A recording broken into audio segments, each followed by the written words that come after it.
Chegou a hora da entrevista do dia com a Denise Campos de Toledo. Nós vamos falar agora sobre essas mudanças. Eu estou com o Marco Antônio Davi, que é sócio da Cantes Advocacia. Doutor Marco Alonso, boa noite, muito obrigada pela presença. Boa noite, é um prazer estar aqui, espero estar à altura. Bom, vamos falar mais sobre essas mudanças, né? A gente percebe que há uma manifestação contrária, mas já era um processo muito difícil se conseguir essa cidadania quando não se tinha não se era filho ou neto. Não é? O consulado restringia muito, às vezes é muito difícil, inclusive, a renovação do passaporte para quem é italiano e mora aqui no Brasil. Como é que o senhor vê as condições agora, primeiro, de quem já estava com esse processo em aberto?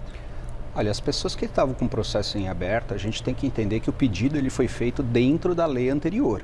Então, a nossa visão é que está garantido, assegurado a ele a continuidade do trâmite do processo até o final, dentro da lei da qual ele foi submetido para análise. O problema são as pessoas que estavam se preparando para entrar, né, com o processo e foram pegas de calça curta, vamos dizer assim, com a mudança da norma, né? Aí essas pessoas realmente elas estão com uma situação de insegurança jurídica.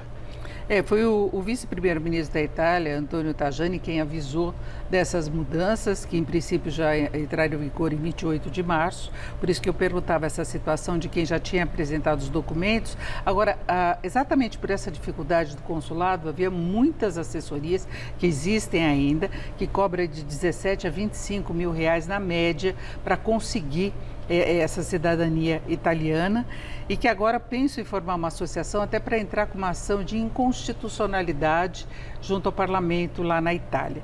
O senhor vê viabilidade jurídica disso dar resultado? Aliás, o parlamento ele tem 2 meses para regulamentar o decreto, né, da ministra Giorgia Meloni e ela tem maioria no parlamento. Se não me falha a memória, hoje faz 30 dias, né, que foi promulgado esse decreto, então ele tem mais um mês para tomar a decisão sobre o que ele vai fazer. Há uma especulação aí sobre mudanças, ajustes na norma, mas a gente não vê, pelo menos, a mudança integral disso cair, né? Há um conceito de uma identidade italiana que está sendo questionado, que essas pessoas talvez não tenham mais pela distância, né? Mas o que a gente vê quando a gente vai para a Declaração Universal de Direitos Humanos, por exemplo, há sim uma questão de uma discriminação, considerando a lei anterior, em razão da pessoa não ter nascido ou não ter um parente próximo nascido na Itália. Ou seja, eu criei 2 tipos de cidadão. O cidadão reconhecido, que nasceu em outro lugar, mas é cidadão italiano, e aquele cidadão que nasceu ou é filho de quem nasceu na Itália. Ou seja, eu estou discriminando em razão do local de nascimento. O que a priori, já veda a questão dos direitos humanos fundamentais da Declaração Universal. Então, teria que haver uma decisão da justiça italiana mesmo em relação a isso? Sim, para a gente nunca é dado, né, para a gente poder questionar ou efetivamente afastar a aplicação desta regra em específico, sim, a justiça italiana precisa declarar que ela é de fato inconstitucional. Agora, o governo italiano ele questiona muito o excesso de pedidos de cidadania, o aumento que houve aí dos últimos anos. No Brasil, os reconhecimentos passaram de 14 mil em 2023 para 20 mil em 2024. A Argentina também tem uma demanda muito grande, não é? E chama a atenção a propaganda exatamente dessas associações. Então, o vice-ministro até falou que querem o passaporte europeu para poder entrar nos Estados Unidos sem pedir de vista, porque para os brasileiros ele é pedido e para os europeus não. Tem essa questão também, né? Sim, é uma crítica e eu entendo que é uma crítica válida, né? Quando você para e fala de cidadania, como o nosso nobre desembargador falou, a gente está falando de identidade, a gente está falando de reconhecimento, de identificação, né? Quando a gente vai para um conceito maior de nação, né? O que é um país? É uma nação, um povo, um local, uma área territorial. E quando você traz pessoas que estão muito distantes, você pode sim estar aberto a uma situação de uma pessoa que não tem identificação nenhuma, sequer às vezes sabe falar o idioma, mas ela é cidadão.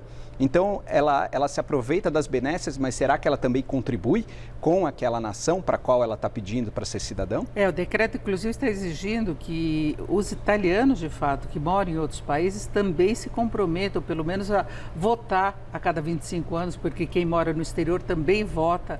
Na Itália, eles mandam o voto para a pessoa fazer a escolha. Então, que mostre que tem esse vínculo com a Itália. Você vê, É até engraçado quando a gente traz para o Brasil, né, esse assunto, né? Sempre fomos muito críticos com o fato do voto obrigatório, né? E você vê um movimento ao contrário no exterior, trazendo cidadãos para efetivamente participarem da sua cidadania com a democracia nos seus países de origem, né? Então, você vê que no final do nosso jeito aqui, a gente também tem uma coisa sendo reconhecida, né? E qual é a sua recomendação para quem está solicitando, está no meio do caminho para tentar garantir, porque agora eles falam inclusive que se deve dirigir ao escritório especial centralizado no Ministério das Relações Exteriores em Roma. Então a pessoa tem que encaminhar o pedido diretamente para a Itália. Então, hoje eu acho que o principal caminho é aguardar a situação jurídica ficar consignada, né, para entender de que fato vai ficar essa norma agora. Se ela vai permanecer da forma que foi feita ou o Congresso italiano vai alterar. Após isso, com base nisso, elas precisam entender, eu acho que aí com um advogado específico no direito italiano, tá, buscar auxílio para ver se ela se enquadra ou não se enquadra, ou se é possível uma medida jurídica individual para garantir o direito deles.